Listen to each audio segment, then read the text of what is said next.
வணக்கம் ஃப்ரெண்ட்ஸ், வாங்க இன்றைக்கி நம்ம எம்வி விலாக்ஸ் ஆஃப் மலர்விழி சேனலில் பார்க்க போகிறது சூப்பரான ஒரு கோயில் புளியோதரைங்க. நம்ம என்ன தான் வீட்டில் புளியோதரை செஞ்சாலும் கோயிலில் கொடுக்குற மாதிரி டேஸ்ட் இல்லைங்கிறோம். ஆனால் இப்போ நம்ம வீட்டிலையே செய்யலாம். வாங்க எப்படி செய்யலான்னு பார்க்கலாம். வாங்க வீடியோக்குள்ளே போகலாம். பாருங்கள், ஒரு நல்லா கொஞ்சம் வேர்க்கடலை, வறுத்த வேர்க்கடலை எடுத்தாச்சு. ஒரு ஸ்பூன் ஜீரகம், ஒரு ஸ்பூன் வந்துட்டு மிளகு, ஒரு 2 ஸ்பூன் வந்து இது எள்ளுங்க. கருப்பு எள்ளு வேணாலும் எடுத்துக்கலாம், வெள்ளை எள்ளு வேணாலும் எடுத்துக்கலாம். தனியா 2 ஸ்பூனு, அரை ஸ்பூன் வெந்தயம், ஒரு ஸ்பூன் வந்து கடலைப்பருப்பு, ஒரு 6 காஞ்ச மிளகாய். இது நல்லா காரமாக இருக்கும். நீட்டு மிளகாய் 6 எடுத்துக்கிட்டேன். இதோட பெருங்காயம், நல்லா பெரிய எலுமிச்சம்பழம் அளவுக்கு ஒரு புளி எடுத்து ஊற வச்சுருக்கேங்க. இப்போ வாங்க இதை வந்து ட்ரை ரோஸ்ட் பண்ணலாம். வானலில் போட்டு வெறும் வானல்லையே இது எல்லாத்தையும் வறுத்தெடுக்கணும். தனித்தனியாகவும் வறுத்தெடுக்கலாம், இல்லை ஒன்றா போட்டும் வறுத்தெடுக்கலாம். அது நம்ம சாய்ஸுங்க. ஆனால் தீ மட்டும் ரொம்ப குறைச்சலாக வைக்கணுங்க. ஃப்ளேமை கம்மியாக வச்சுக்கிட்டு இது எல்லாத்தையும் வறுக்கலாம். மிளகு, ஜீரகம், வெந்தயம், இது எள் வந்து நான் வெள்ளை எள் போட்டிருக்கேங்க. நீங்கள் வேணால் கருப்பு எள்ளும் போட்டுக்கலாம். கடலைப்பருப்பு, மிளகாய் எல்லாமே போட்டு வறுத்தெடுங்க. இதை வறுக்கும் போதே ஒரு 2 கொத்து வந்து ஃப்ரெஷ்ஷான கருவேப்பிலை போட்டுக்குங்க. அதையும் போட்டு நல்லா வறுத்தெடுங்க. நல்லா இந்த எள் பொரிஞ்சிரும், இது ஜீரகமும் பொரிஞ்சிரும், கடலைப்பருப்பு, தனியாலாம் நல்லா வறுபட்டுரும். நல்லா வறுபட்டதும் பாருங்கள், சூப்பராக வறுத்தாச்சு. இதை எடுத்து ஒரு பிளேட்டில் போட்டு ஆற வச்சிடலாங்க. நல்லா ஆற வச்சு மிக்ஸி ஜாரில் போட்டு பவுட்ரு பண்ணிக்கலாம். இப்போ இந்த புளியை வந்து நல்லா கரைச்சி எடுத்துடணுங்க. நல்லா கரைச்சி எடுத்து வடிகட்டி எடுத்துக்கலாம். சுத்தமாக ஏதோ இல்லை, இந்த இது திப்பையெல்லாம் இல்லாமல் கெட்டியாக கரைச்சி எடுத்து வச்சுக்கலாங்க. அதை ஒரு கிண்ணத்தில் கரைச்சி எடுத்து வச்சுட்டு, இந்த காஞ்சதையும் இது வறுத்ததையும் நல்லா ஆற வச்சு அதுக்கப்புறம் நம்ம மிக்ஸி ஜாரில் போட்டு பொடிக்கலாம். பாருங்கள், நல்லா ஆறிடுச்சு. இதை மிக்ஸி ஜாரில் போட்டு பொடி பண்ணி எடுத்துக்கலாங்க. இப்போ புளி தண்ணி கரைச்சி வடித்து வச்சாச்சுங்க. இப்போ நம்ம அதே வானலை வச்சு நல்லெண்ணெய் ஊற்றிக்கலாங்க. இந்த சாதத்தை பொறுத்த வரைக்கும் நல்லெண்ணெய் தாங்க பெஸ்ட்டு. ஆமாம், நான் எண்ணெய் வந்து கம்மியாக தான் ஊற்றிருக்கேங்க. நீங்கள் வேணால் அதிகமாக வேணாலும் ஊற்றிக்கலாங்க. அது நம்ம சாய்ஸு. எண்ணெய் கொஞ்சம் அதிகமாக ஊற்றி செய்யும்போது இன்னும் கொஞ்சம் டேஸ்ட்டு என்ஹான்ஸ் பண்ணி கொடுக்கும், அவ்வளோதான். பாருங்கள், இப்போ எண்ணெய் காஞ்சதும் கடுகு போடுங்க. கடுகு பொரிஞ்சதும் 1 ஸ்பூன் உளுத்தம்பருப்பு, 1 ஸ்பூன் கடலைப்பருப்பு போட்டு இந்த கடுகு பொரிஞ்சதுக்கப்புறம் போடுங்க. கருவேப்பிலை நல்லா 2 கொத்து 3 கொத்து உருவி போட்டுக்கலாங்க. இப்போ காரத்துக்கு இதுலேயே நான் ஒரு 3 மிளகாய் கிள்ளி போட்டிருக்கேங்க. காஞ்ச மிளகாய் கிள்ளி போட்டுட்டு அதோட இந்த உளுத்தம்பருப்பு 1 ஸ்பூனு, கடலைப்பருப்பு 1 ஸ்பூன் போட்டு கிளறி விடுங்க. நல்லா கிளறி கொடுத்துக்கிட்டு இதில் வந்துட்டு இப்போ என்ன பண்ணுறோன்னா, நம்ம வேர்க்கடலை வறுத்து வச்சுருக்கோம் இல்லைங்களா, அதையும் போட்டு நல்லா எண்ணெயில் வறுத்து எடுக்கலாங்க. இந்த வேர்க்கடலை வந்து புளி சாதத்தில் சாப்பிடும்போது வாயில் கடிப்படும்போது அவ்வளோ டேஸ்ட்டாக இருக்கும். அந்த புளி சாதத்துக்கு இந்த வேர்க்கடலைக்கு அவ்வளோ டேஸ்ட்டாக இருக்குங்க.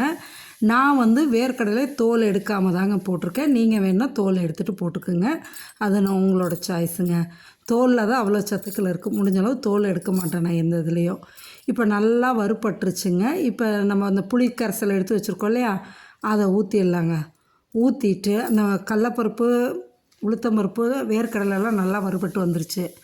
இப்போ புளிக்கரைசலை ஊற்றியாச்சு. இதில் வந்து 1 ஸ்பூனுக்கு கொஞ்சம் கம்மியாகவே பெருங்காயத்தூள் போட்டேங்க. அதே ஒரு 3/4 ஸ்பூனுக்கு மஞ்சத்தூள் போட்டுடலாங்க.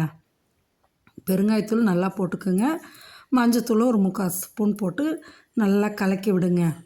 கலக்கி விட்டுட்டு நம்ம இப்போ பவுட்ரு பண்ணி வச்சுருக்கோம் இல்லைங்களா, மிளகு, ஜீரகம், எள், கடலைப்பருப்பு, தனியா, காஞ்ச மிளகாய், கருவேப்பிலை, வெந்தயம் எல்லாம் பொடி பண்ணி வச்சுருக்கோம் இல்லையா, அந்த பவுடரை வந்துட்டு எடுத்து ஒரு 2 ஸ்பூன் போட்டுக்கலாங்க. இதில் பாருங்கள், நல்லா சின்ன ஜார், மிக்ஸி ஜார் இருக்குல்லைங்க, குட்டி ஜார், அதில் போட்டு தான் பவுட்ரு பண்ணி எடுக்கிறதுங்க. ரொம்ப நைஸாக வராது, லைட்டாக கோஸாக தான் இருக்கும். இதில் வந்து ஒரு 2 ஸ்பூன் எடுத்து இதை பாருங்கள் நல்லா கொதிக்குதா, அதில் போடுங்க 2 ஸ்பூன். மீதியை வைங்க, நம்ம சாதம் கிளறும் போது நம்மளுக்கு தேவைப்படும், அப்போ மேலே போட்டு கிளறணும். இப்போ இதில் 2 ஸ்பூன் போட்டு கிளறி விட்டுருங்க. புளி ரசம் வந்து எந்த அளவு நல்லா கொதிக்குதோ அந்த அளவு கொதிச்சா தாங்க டேஸ்ட் நல்லாயிருக்கும். எண்ணெய் பிரிஞ்சு வர்ற அளவுக்கு கொதிக்கணுங்க. ஆமாம், இந்த பவுடரை வந்து நீங்கள் நிறைய கூட செஞ்சு வச்சுட்டு ஸ்டோர் பண்ணி வச்சுக்கிட்டிங்கன்னா அப்பப்போ கிளறதுக்கு எடுத்துக்கலாம். ஒரு தடவையும் நம்ம பொடி பண்ணணுன்னு அவசியம் இல்லை. ஸ்டோர் பண்ணி வச்சுக்கலாம். தாராளமாக 1 மாதம் வரைக்கும் கெட்டு போகாமல் இருக்கும். நீங்கள் ஃப்ரிட்ஜில் ஸ்டோர் பண்ணிக்கலாங்க. இப்போ பாருங்கள், நல்லா கொதித்து வந்துட்டுருக்கு பாருங்கள். எந்த அளவு மேலே ஷைனிங்காக தெரியுதுங்களா, அப்படியே எண்ணெயோட ஷைனிங் தனியாக தெரியும். இந்த ஸ்டேஜில் வந்து முக்கியமான ஒரு இன்க்ரீடியண்ட்டுங்க, வெல்லம் இல்லாட்டி நாட்டு சக்கரை, நம்மளோட சாய்ஸு. நான் இன்றைக்கி நாட்டு சக்கரை தான் போட்டிருக்கேன். ஒரு 2 ஸ்பூன் எடுத்து போட்டுருங்க. போட்டு அதையும் நல்லா கிளறி விடுங்க. இன்னும் வற்றி வரணும். இன்னமும் நல்லா அந்த புளி ரசம் சுண்டி வரணுங்க. நல்லா அந்த எண்ணெய் பிரிஞ்சு வரும்போது நம்ம அடுப்பை ஆஃப் பண்ணிடலாங்க. இப்போ ஓகே, அடுப்பை ஆஃப் பண்ணிவிட்டு நான் சாதம் வந்து அரைப்படி சாதங்க, 2 டம்ளர் நல்லா வேக வச்சு வடித்து ஆற வச்சு உதிரி உதிரியாக வச்சுருக்கேன் பாருங்கள். இந்த அளவு பொல பொலன்னு உதிரியாக இருந்ததுன்னா தான் நம்மளுக்கு நல்லாயிருக்கும். இப்போ இந்த ரசத்தை வந்து அப்படியே எல்லாத்தையும் கிளறாமல் நான் கொஞ்சம் எடுத்து வச்சுக்கிட்டேன். நிறைய ஐட்டம் என்ன பண்ணுறதுன்னு கொஞ்சம் எடுத்து வச்சுக்கிட்டு தான் கிளறேன். சாதத்தை போட்டு அரைப்படி சாதத்தை அப்படியே போட்டு கிளறலாங்க. கிளறிட்டு இது கொஞ்சம் பத்தலைன்னு இன்னும் 2 ஸ்பூன் எடுத்து போட்டுக்கிட்டேன். அதோட இப்போ இந்த பவுட்ரு சொன்னோம் இல்லைங்களா, நம்ம பொடித்த பவுடரில் ஒரு 2 ஸ்பூன் திரும்பவும் எடுத்து போட்டுட்டு இதுக்கு மேலே அப்படியே நல்லெண்ணெய் ஊற்றணுங்க.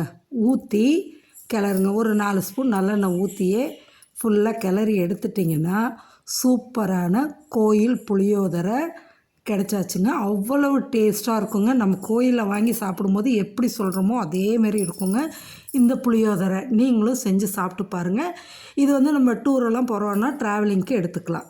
Okay friends, thanks.